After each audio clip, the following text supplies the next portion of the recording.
Sir यहाँ से क्योंकि महानगर पालिका के अंडर में आता है कब्रिस्तान शमशान भूमि, तो हम लोगों ने ये कहा है, निकम जी को कहा है यही बात कि कोशिश करें इसमें कि परमानेंट महानगर पालिका का स्टाफ रहे, 10 स्टाफ हो, 15 हो, जो भी लोग मुनासिब समझे। मनोज भाई को कहा गया है कि अगर रखेंगे तो साफ सफाई और क्लीनिंग का पूरा ध्यान उन लोगों की तरफ से रखा जाएगा। देखो ना, नया खंबा लगा हुआ है जीएसटी का नाम, सब नया खंबा लगा हुआ है। भाई ये वाला मैं दे दूंगा थोड़ी हाइट क्यों? जी देखिए, ये कब्रिस्तान का फंड है जो बीएम डिपार्टमेंट यानी कि बिल्डिंग मेंटेनेंस डिपार्टमेंट कब्रिस्तान का काम करता है, पूरी मुंबई के कब्रिस्तान का।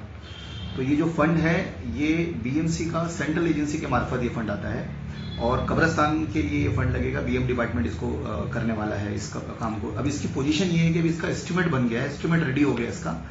अब ये जो है कॉर्पोरेशन में फंड के लिए जाएगा, फिर इसका फंड अप्रूवल होगा, फंड अप्रूव होने के बाद फिर इसका टेंडर प्रोसीजर होगा, उसके बाद फिर ये काम शुरू होगा इंशाल्लाह। जिस तरीके के जो फंड की बात करें तो 1 करोड़ का तकरीबन 1 करोड़ 10 लाख का फंड इस्तेमाल हुआ है, लेकिन ये फंड जो है इलाके के आमदार कह रहे हैं और वहाँ के जो नगर सेवक कह रहे थे कि ये फंड जो है कम है, इसको बढ़ाना चाहिए। क्या जी बिल्कुल, ये 1,10,000 का जो फंड था ये हमारे नगर सेवक इलेक्शन से पहले आया हुआ है और ये बोलना गलत भी नहीं होगा कि आमदार की कोशिशों से आया होगा 1 करोड़ 10 लाख रुपए का फंड, क्योंकि उस वक्त कोई कॉर्पोरेटर नहीं थे। लेकिन चूंकि 1 करोड़ 10 लाख रुपए में नारियलवाड़ी कब्रिस्तान का जो काम था वो 85 लाख का था और 25 लाख का हिंदू शमशान भूमि रेरोड का था। मुझे ऐसा लगा कि भाई कब्रिस्तान जो है ये बहुत बड़ा कब्रिस्तान है और बहुत सारे अलग अलग जो है काम है वहां पर, जो 85 लाख में मुमकिन है ही नहीं। तो उसके बाद से जो है मैंने कई लेटर दिए, एक के बाद एक मैंने बहुत सारे लेटर्स दिए बीएमसी के कंसर्न डिपार्टमेंट को, बीएम डिपार्टमेंट को, और मैंने कमिश्नर तक लेटर दिए हैं। उसके बाद जो है इस जो पुराना वाला प्रपोजल था उसको जो है रिवाइज किया गया। 1 करोड़ 10 लाख का जो फंड का जो एस्टिमेट बना था उसको स्क्रैप करके हम लोगों ने नया एस्टिमेट बनाया, जिसमें सिर्फ नारियलवाड़ी कब्रिस्तान की रिपेयरिंग का काम अल्हम्दुलिल्लाह 5 से 5.5 करोड़ के बीच में एस्टिमेट बना है।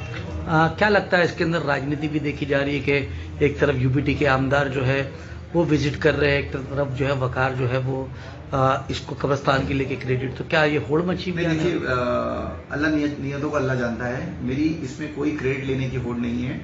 वो वहाँ के लोकल आमदार हैं, बिल्कुल उनका फर्ज है इस काम में उनको इन्वॉल्व होना चाहिए और फंड के लिए कोशिश भी करनी चाहिए। जैसे मैं बता रहा हूँ कि अल्लाह नियतों को जानने वाला है, अल्लाह नियतों को जानने वाला है, लेकिन मेरी कोई ऐसी क्रेडिट लेने की होड़ नहीं है। मैं ये चाहता हूँ कि कब्रिस्तान का काम, चूंकि देखिए मैं ऐसे इलाकों को रिप्रेजेंट करता हूँ जहाँ हर चौथे दिन मुझे वहां पर किसी न किसी को कंधा लेकर जाना पड़ता है। हमेशा मेरा वहां विजिट होता है, महीने में 4 से 5 बार मेरा विजिट होता है। वहां की हालत इतनी खस्ता है कि उसको बनाए बगैर रहना मेरे लिए तो मतलब ठीक नहीं था।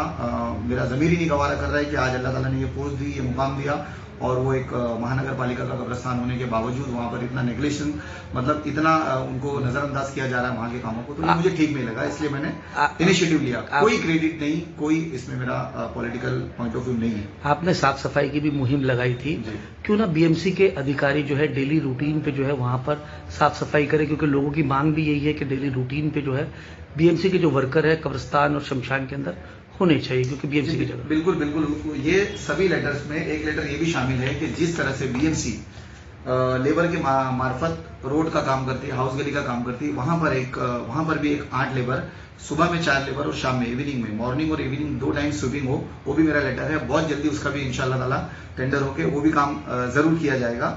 बीएमसी खुद उसकी सफाई करने की जिम्मेदारी लेगी बहुत जल्द।